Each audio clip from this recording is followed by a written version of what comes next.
Bismillahirrahmanirrahim. Assalamualaikum warahmatullahi wabarakatuh. Salam sejahtera kepada seluruh warga MQA yang saya hormati sekalian dan juga kepada seluruh warga Malaysia yang sentiasa setia bersama-sama kami dalam siri motivasi at MQA. So, seperti mana yang telah kita janjikan pada minggu ini, kita akan bercakap perkara yang terakhir dalam 5 perkara yang menjadi amalan dalam formula 5+5=5. Jadi, perkara yang terakhir untuk 5 perkara yang patut dijadikan amalan untuk membolehkan kita mencapai kecemerlangan dalam bidang akademik masing-masing ialah jelas masa depan. Pepatah Inggeris ada menyatakan bahawa if we do not know where we are heading, we may end up somewhere else. Dalam bahasa lainnya, sekiranya kita tidak tahu ke mana hala tuju kita, kita mungkin berakhir di satu tempat yang kita sendiri tidak tahu. Jadi, kepada para pelajar yang saya hormati sekalian, yang masih berada di sekolah rendah, sekolah menengah ataupun di universiti, anda perlu menetapkan matlamat ataupun agenda masa depan anda. Sekiranya yang berada di sekolah rendah pada hari ini, agenda anda ialah untuk memasuki universiti-universiti yang terkemuka di dunia, maka pastikan segala proses persiapan menuju ke arah destinasi tersebut perlu dilaksanakan.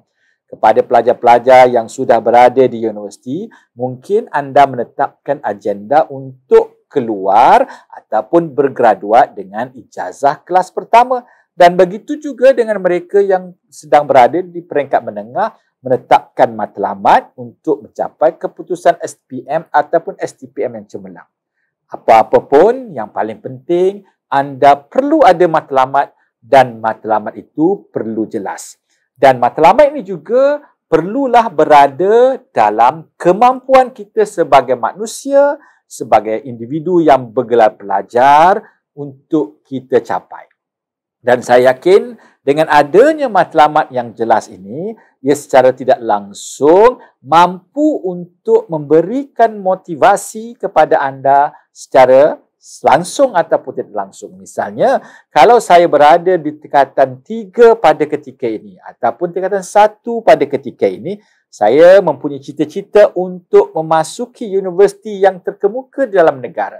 Maka saya akan pastikan segala bentuk kriteria syarat untuk membolehkan saya masuk ke universiti itu akan saya lakukan seawal mungkin. Yang pertama, pastinya saya perlu lulus dalam PT3 dengan cemerlang. Kemudian saya kena pastikan saya mencapai keputusan yang baik dalam SPM. Dan kemudian barulah saya boleh dipertimbangkan untuk memasuki unit tersebut. Jadi bagaimana untuk saya membolehkan mencapai keputusan yang baik dalam PT3? Bagaimana boleh saya mencapai keputusan yang cemerlang dalam SPM? Maka formula 5+5=5 yang kita telah bincangkan 5 perkara yang patut menjadi amalan perlu kita aplikasikan secara full ataupun penuh komitmen. Dan insya-Allah anda akan melihat hasilnya akan berlaku dalam diri anda apabila dia dimanifestasikan dengan keputusan-keputusan yang cemerlang dalam setiap peperiksaan yang anda lalui. Sekian, terima kasih. Assalamualaikum warahmatullahi wabarakatuh. Dan pada minggu hadapan, jangan lupa kita akan terus membincangkan formula ini untuk 5 perkara yang perlu kita jadikan budaya. Jadi sekian, terima kasih. Assalamualaikum. Berjumpa lagi pada minggu hadapan.